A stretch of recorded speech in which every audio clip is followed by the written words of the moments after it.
maging matiyaga upang matuto dito sa aking channel, Sir Jones.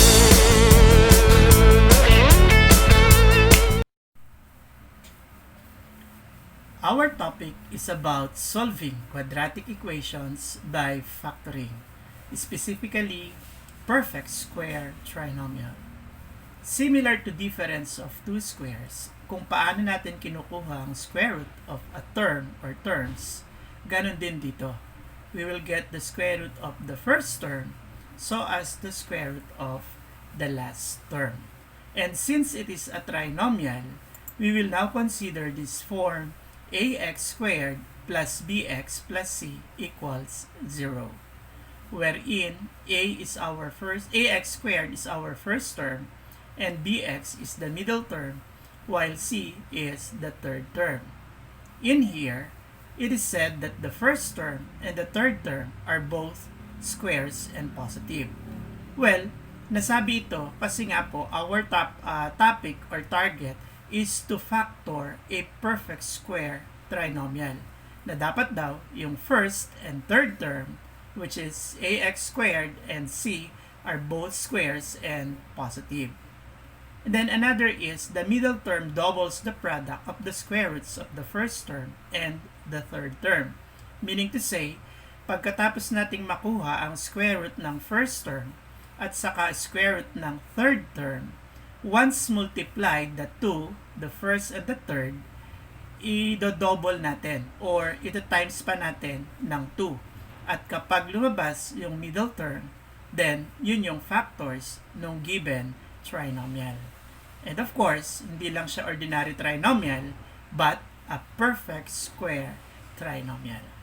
So, to give you more ideas, tingnan natin ang ating first example.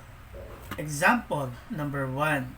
X squared plus 10x plus 25 equals 0.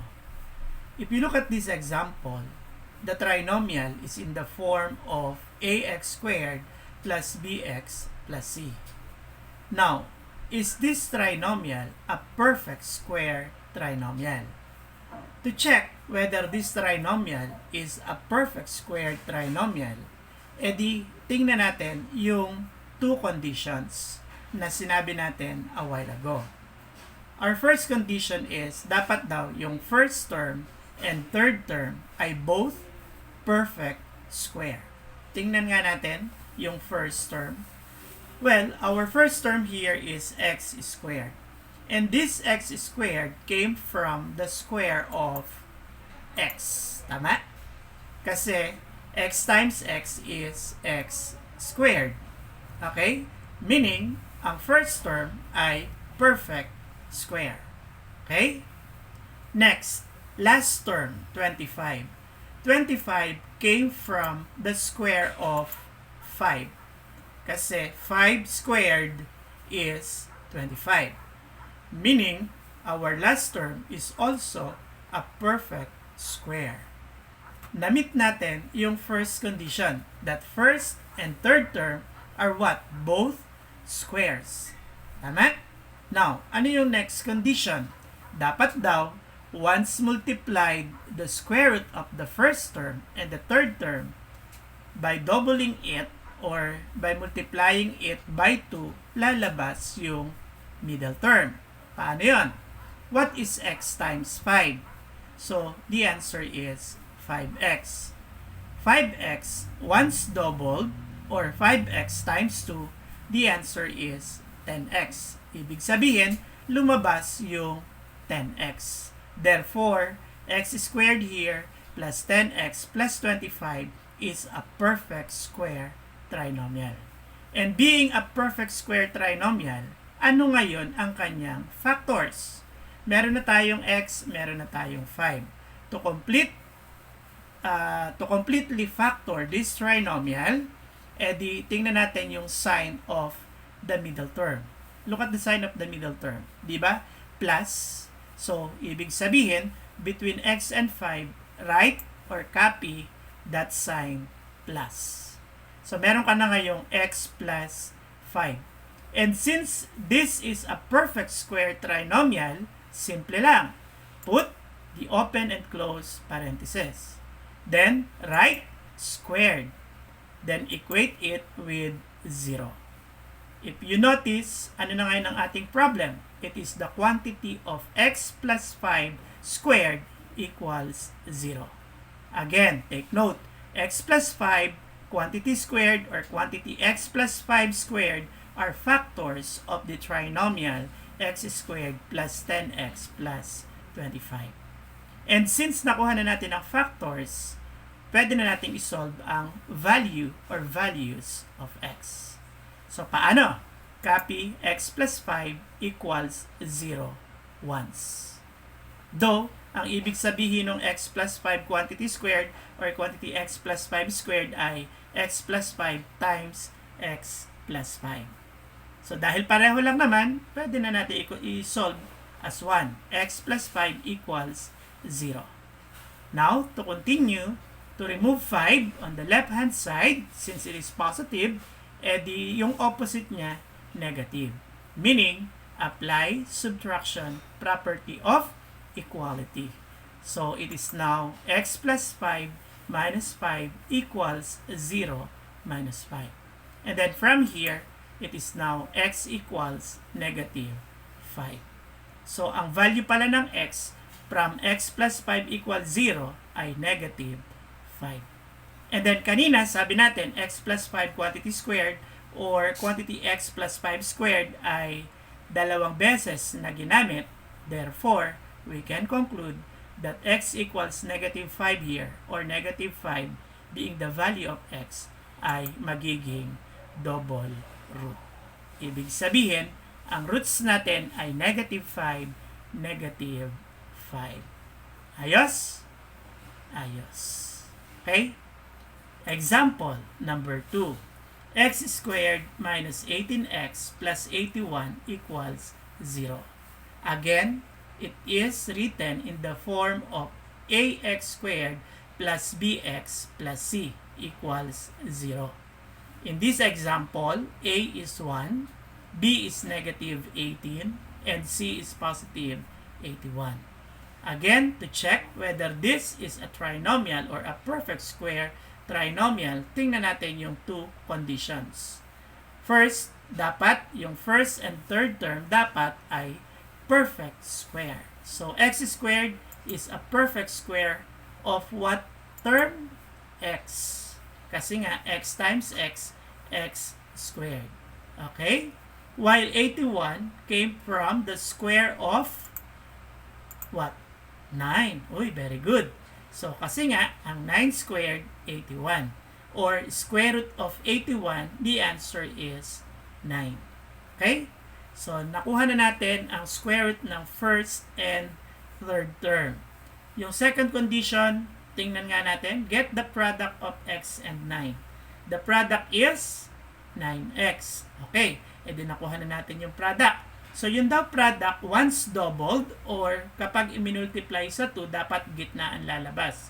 So, 9x times 2, the answer is 18x. Lumabas ulit yung middle term.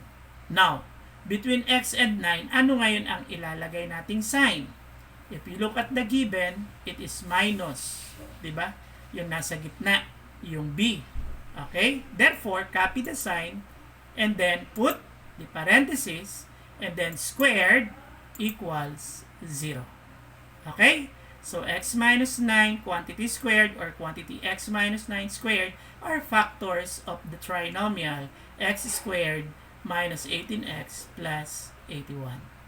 And again, to solve for x, meron ka ng x minus 9 equals 0. To remove negative 9, apply addition property of equality. So we have x minus 9 plus 9 equals 0 plus 9. Then from here, x equals 9. At dahil x minus 9 quantity squared, dalawang beses ginamit ang x minus 9, 9 here ay magiging ulit na double root. Ibig sabihin, dalawang 9 ang sagot dun sa roots ng ating equation x squared minus 18x plus 81 equals 0. Okay? Okay. Example number 3. 4a squared plus 20a plus 25 equals 0. If you look at our given, there is a leading coefficient 4. Hindi na siya a equals 1. Kundi ang a natin this time is 4. Now, same as ax squared plus bx plus c equals 0, nakaporma pa rin yung ating given trinomial katulad ng ating pattern. Well, one more thing is, bakit sir a squared? Di ba yung pattern natin is ax squared. So actually, pagdating dito sa ating tinatawag na polynomials, pwede naman gamitin kahit anong letters. Pero sabi nga natin, use lang tayo sa palaging paggamit ng x. But still, this trinomial is in the form of ax squared plus bx plus c. Okay po yan? Okay. Now, question. Ito kaya ay perfect square trinomial? Tingnan natin. What is the square root of 4a squared? Well, the answer is 2a. So, perfect square ang 4a squared. Saan ang galing? Sa 2a. Bakit? Square root of 4, 2. Square root of a squared, a. Kaya, ang sagot, 2a. Okay? The third term is 25. What is the square root of 25? The answer is 5. So, ibig sabihin, perfect square din ang third term. Dahil perfect square ang first and third, tingnan natin ang kanilang product. 2a times 5. Ano ang product? 10a. Ay pag iti-times sa 2, the answer is 20a. Lumabas yung gitna. Therefore, 4a squared plus 20a plus 25 is a perfect square trinomial. Ano ngayon ang kanyang factors? Di copy the sign of the middle term plus. Put the parenthesis, put the exponent, and equate it with 0. So, eto na ngayon ang ating tanong. Okay pa? Then, to solve a, di 2a plus 5 equals 0. To remove 5 or positive 5, apply subtraction property of equality. It is now 2a plus 5 minus 5 equals 0 minus 5. Then from here, magiging siyang 2a equals negative 5. Now, you are looking for the value or values of a.